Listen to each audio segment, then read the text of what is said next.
So help me God. So help me. Congratulations. Thank you.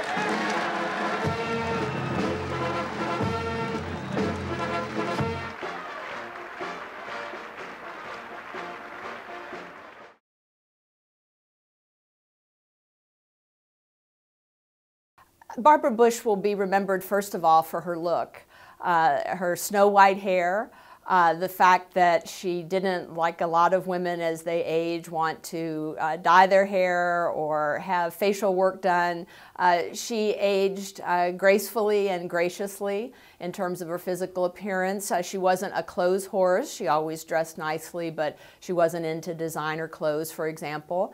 And I think that that helped her to relate to the average American woman, certainly, and maybe to the American man. And by the time she was in the White House, she had kind of a grandmotherly appeal about her, but I'd say grandmother with an edge. And I think that's also how she'll be remembered as well. Someone who spoke her mind, did not come out typically harshly about public policy questions, but certainly spoke her mind about people and about her sense about people. And that is often a very important quality in a political wife, particularly a more traditional political wife, which she has been, and particularly in a first lady who's more traditional.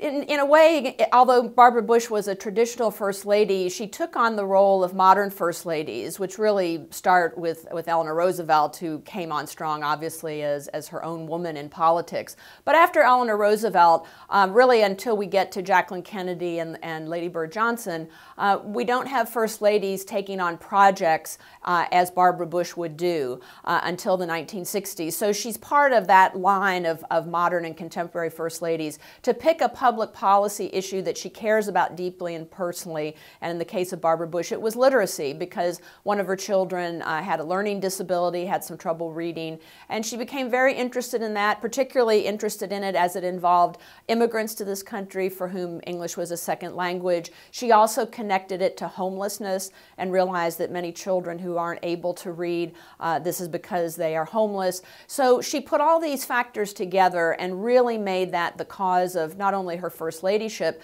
but it became the cause of the rest of her life and the post-presidency of George and Barbara Bush.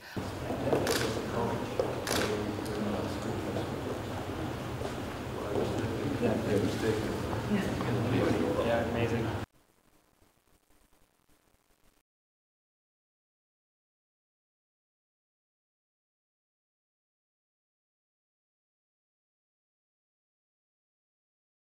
A remarkable relationship, certainly a young romance that blossomed when they were teenagers. Barbara Pierce, as her maiden name was only 16 when she met a dashing George Herbert Walker Bush at a Christmas dance in New England, and he was just a year her senior. So they were both high schoolers when they met, but they just had almost an instantaneous falling in love, a love at first sight, that then carried them through the war years because George Bush Sr. Signed on to the Navy just after graduation from Andover and went off to the South Pacific and became a war hero, while his girlfriend and then fiancée Barbara Pierce awaited him.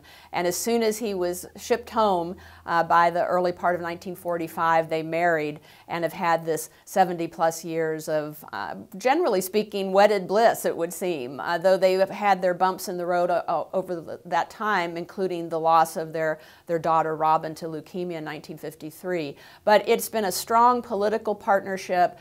They seem to this day to be very much in love,